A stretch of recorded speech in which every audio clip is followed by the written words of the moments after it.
A trail of paw prints race from town to city to provide hope in times of tragedy. Triton, a comfort dog, along with his handlers, experienced traumatic events such as the school shooting in Uvalde, Texas, firsthand.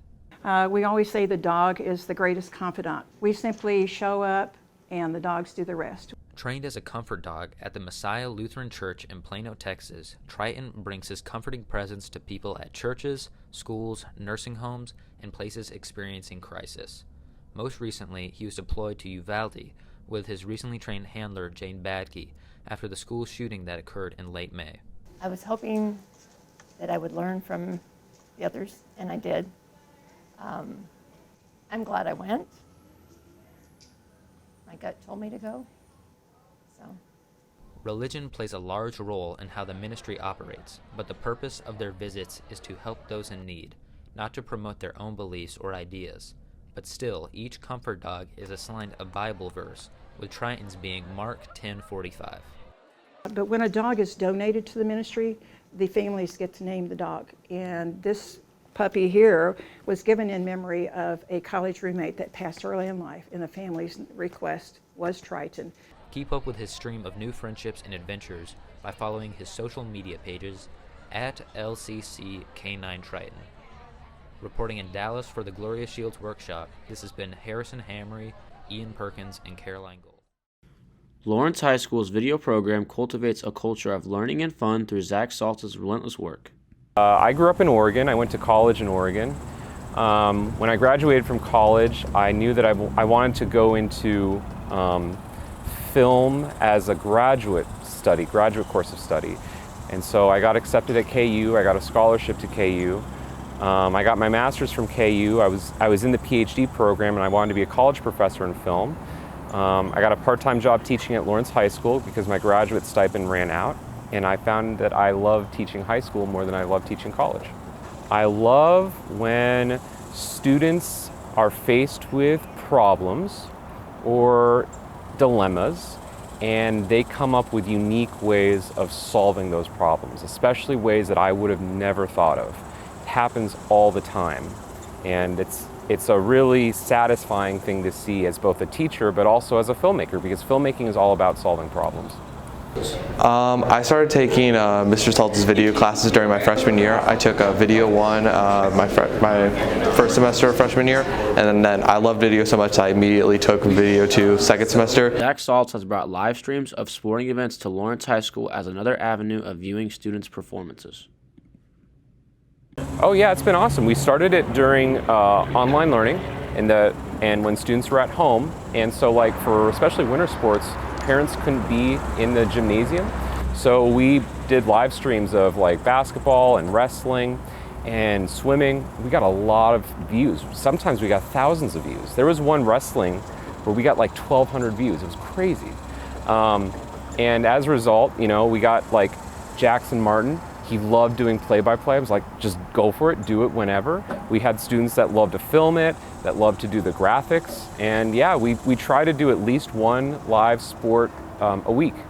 And I think it's been awesome. It's been a great way to be involved at the school and to be sort of a recognizable part of the school. This year, Zach Saltz has been recognized as the Lawrence Secondary Teacher of the Year. I was really surprised. I was shocked. I was really honored to win it because there's a lot of great teachers both in our building and at middle schools and high schools around our district. If I'm being perfectly honest, I don't know how deserved it was. Like I said, it's nice to get that recognition, but there's still so much more we could and should be doing. So I think it's less of an award about me, and it's more a reflection of the really awesome work and output that students have had, especially over the last couple years. The Lawrence High video program is growing every year, and we are looking to take it to new heights. I think it's grown a lot in the last 6 years. I'm proud of the way it's grown, and I'm proud of the way that students have taken ownership of it. We've made some really awesome films. We're now doing broadcasts and live streaming, and just last year we started doing animation. It's exciting to be at a school that gives both teachers and students a lot of freedom to experiment and be creative. This is Danny Phalen reporting for Lawrence High School. Downtown Carrollton, Texas is just like every other small town. A few people, even fewer shops. but hidden in this tiny area is a humble musical repairman named David Schottel. And while at first glance he may look like any other person, there's a lot more to him than meets the eye. I've always been interested and involved with music ever since I was, knee-high to a grasshopper. I've always, sang in church choirs and, played piano.